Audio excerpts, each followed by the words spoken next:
Sotsiaalmeediast on saanud, nagu uuringud näitavad, valdav osa jaoks meist igapäevaelu lahutamatu kaaslane. Üha enam räägitakse ka otsesest nutisõltuvusest, et igal vabal ajahetkel haarame kohe telefoni, sest muidu võib ju õudust kas või korrakski igav hakata.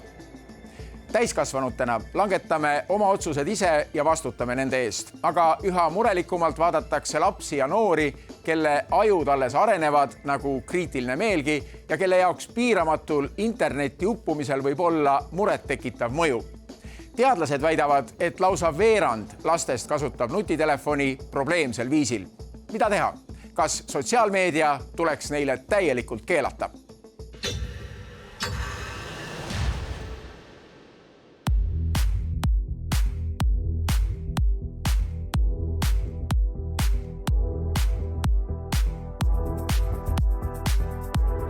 Kevad astub suurte sammudega üle Eesti ja muidugi tahaks välja kõige selle tärkava keskele, aga kahjuks peame rääkima täna ka sellest, et osa inimesi võib-olla ei märkagi kõike seda ilusat meie ümber, sest nad on otse kui vangis oma mobiiltelefonis. Ja see paralleelmaailm telefonis on täis ahvatlusi. Sageli ei pane ehk tähelegi, kui korraga oleme seal tunde veetnud. Laste ja noorte puhul on tekkinud arvamus, et nemad on sinna lausa uppumas. Kogu aeg on igav, siis kogu aeg scrollid ja nagu lihtsalt vähendab igavust. Et elu on igav. Ja, kool ei ole mõnus koht. Et see õppimine ei ole nagu meeldiv tegevus. Kui paljud sinu sõpruskonnast on sõltuvuses telefonist? Päris mitu, võiks öelda. Kui palju nad siis on telefonis? Kui kohe, kui midagi pole teha, eks ju, igav on, siis kohe võtab telefoni kätte. Ma usun, see rohkem lõõgastumise jaoks, et saab lihtsalt aju välja lükata. Kui sa veedadki oma päevast 8 tundi seal, siis see on nagu kindlasti üle piiri minemine, mis tegelikult enamus noori ikkagi nagu võtavad selle aja täis ka. Et ma näen, et see on ikkagi tegelikult nagu probleem, et sellega nagu võiks tegeleda. Suur küsimus tänases maailmas ongi, kuidas selle probleemiga tegeleda. Poliitikul on hästi lihtne öelda, et teil on mure, keelame ära. See on kohutavalt lihtne lahendus, mis paraku ei tööta. Noortel ikkagi on selline komme, et nad lähevad mööda keeldudest, nad on niivõrd harjunud sotsiaalmeedia kasutamisega. Rida riike on otsustanud sellele karmilt kätt ette panema hakata. Austraalias jõustus mullu 10. detsembril maailma esimene täielik sotsiaalmeedia keeld alla 16-aastastele. I just got banned off Instagram. On Instagram, the second I log in, it just comes up with this page. I can't access anything whatsoever. Suurtelt meediaplatvormidelt nõutakse, et nad blokeeriksid alaealiste ligipääsu sotsiaalmeediale 4,7 miljoni lapse kontod. Samalaadseid keelde kaalutakse praegu Indoneesias, Malaisias, Prantsusmaal, Hispaanias, Kreekas, Sloveenias, Taanis.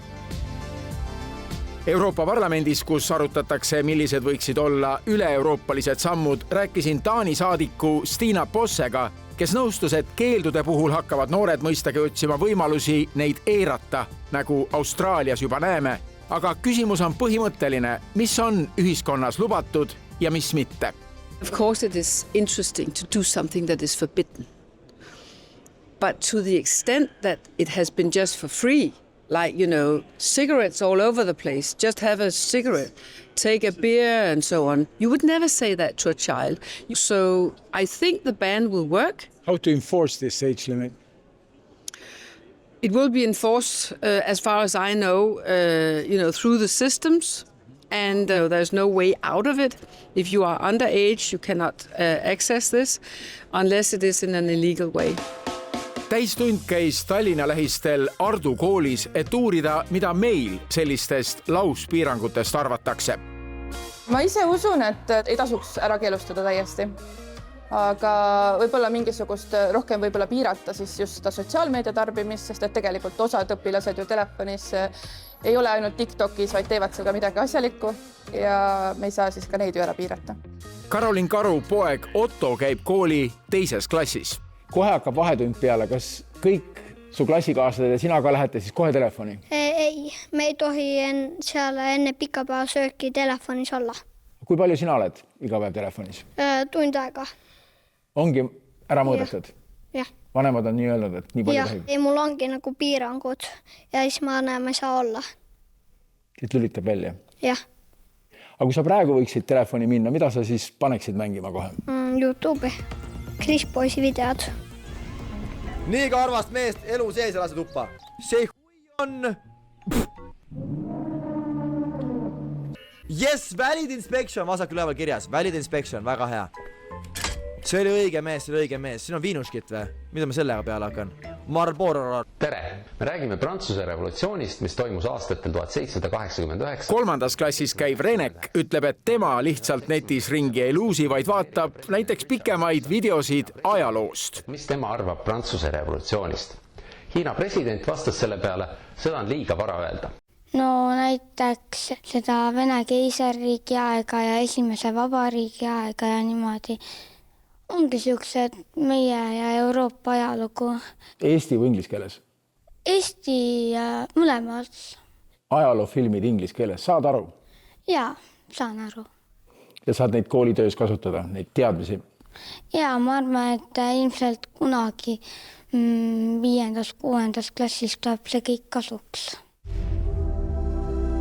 8. klassis õppiv Agnes suurt ja pidevat tungi netti minna ei tunne. No ma ikka olen telefonis, aga veits vähem. Ma rohkem veedan aega õppimisele. No olen see hull, kellel meeldib õppida vahepeal. Ja siis lihtsalt telefonis ei ole väga aega istuda. Ja ei teki kiusatust võtta telefon välja ja vaadata hoopis videosid? Mitte eriti. Kui sa telefonis oled, kus sa siis oled? Mis saite sa vaatad? Põhimõtteliselt ainult TikTok. Tavaliselt vahetundidel 10 minutit, kuskil niimoodi. Aga kui nüüd see ära keelataks, sotsiaalmeedia kasutamine alla 16-aastastele, kas keeld peaks? Kui sul on täiesti oled sõltuvuses sellest telefonist, siis lihtsalt hakkad valetama oma seda vanust ja ikka istud telefonis seal. Noored ja sotsiaalmeedia. Eesti seisukoht on, et lauskeeld, nagu näiteks Austraalias juba kehtib, ei tööta. Nüüd, mis puudutab sotsiaalmeedia täielikku keelamist, mida osad riigid ka soovivad, siis seda Eesti ei toeta. Meie seisukoht on, et noored on infoühiskonna osa ja kui me tugineme ikkagi teadusuuringutele, laialdastele teadusuuringutele, siis kõige rohkem aitab noort see, kui tal on olemas haridus ja oskused, kuidas digimaailmas turvaliselt käituda.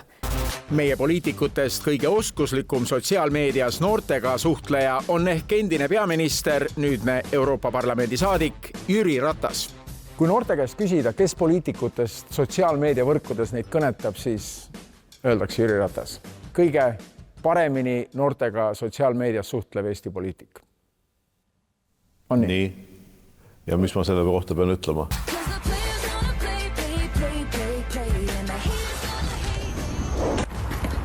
Head sõbrad, Euroopa Parlamendis algas puhkus ja suvised tööd ootavad. Aga ma arvan, et sotsiaalmeedia on selles mõttes oluline, et kogu see meediaruum on muutunud. Noored reeglina Aktuaalset Kaamerat või Kanal 2 uudiseid ei vaata. Ma arvan, et kõige mõjukam, kui rääkida noortest, on ikkagi Instagram. Selles mõttes, et see Facebook on pigem natukene vanemaealiste sotsiaalmeedia kanal. Küsingi nii, et kas noored kasutavad sotsiaalmeediat liiga palju? No ma arvan, et tegelikult selle sotsiaalmeedia selline miinuspool, ma tooks välja 2 asja. Meil on kadunud võib-olla kooli kiusamine ära koridoridest, et ta on nagu eesriide taga, ta on sotsiaalmeedias ja see kahtlemata on veel rängem.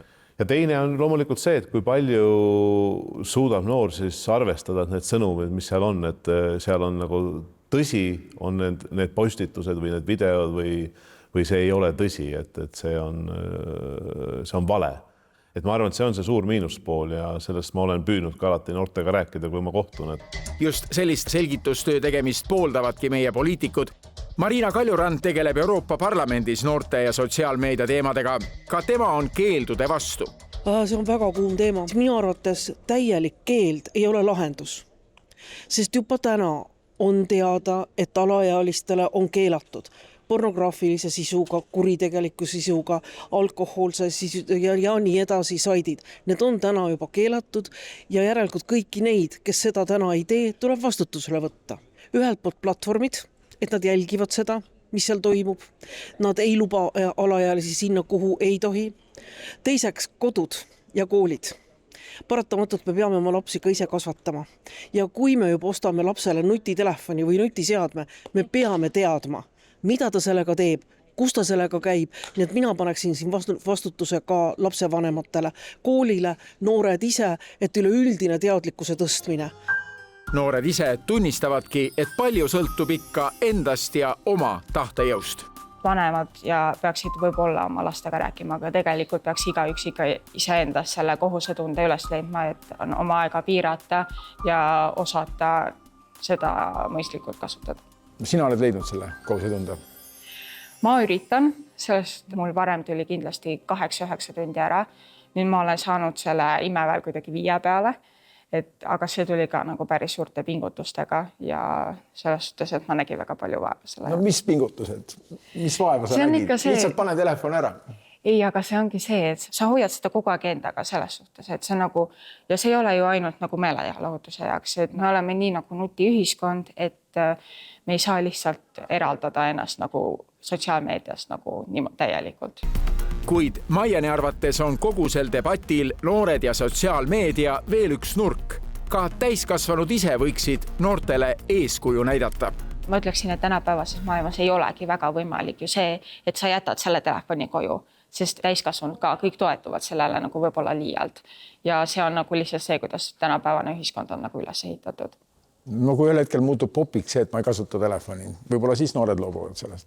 Ilmselt küll ja selles suhtes, et tänapäeval tegelikult minnakse kaasa küll hästi paljude selliste nagu suurtemate nagu liikumistega, et nagu ongi sellise mingi trendid ja asjad, et ma arvan, et kui see juhuslikult ka nagu trendiks saab, siis ilmselt see telefoni kasutus kindlasti väheneb.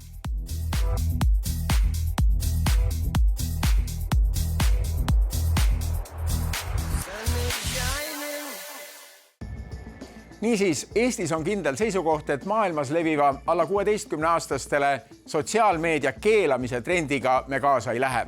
Oma maailma ühes väidetavalt digitaliseeritumas ühiskonnas usume, et lauskeelud ei toimi ja nupukad noored leiaksid viisid, kuidas neist mööda hiilida. Kuid samas, kui täiskasvanutena väidame, et peame päästma noori nutiohtude eest, tasub meenutada ka noorte seisukohta, mis just meie loos kõlas, et meie oma käitumisega näitame ju noortele eeskuju, sest kui ise pidevalt telefon näpus oleme, tundubki noortele, et just nii see elus peabki olema, kuna meie täiskasvanud ju ise selgelt kinnitame seda.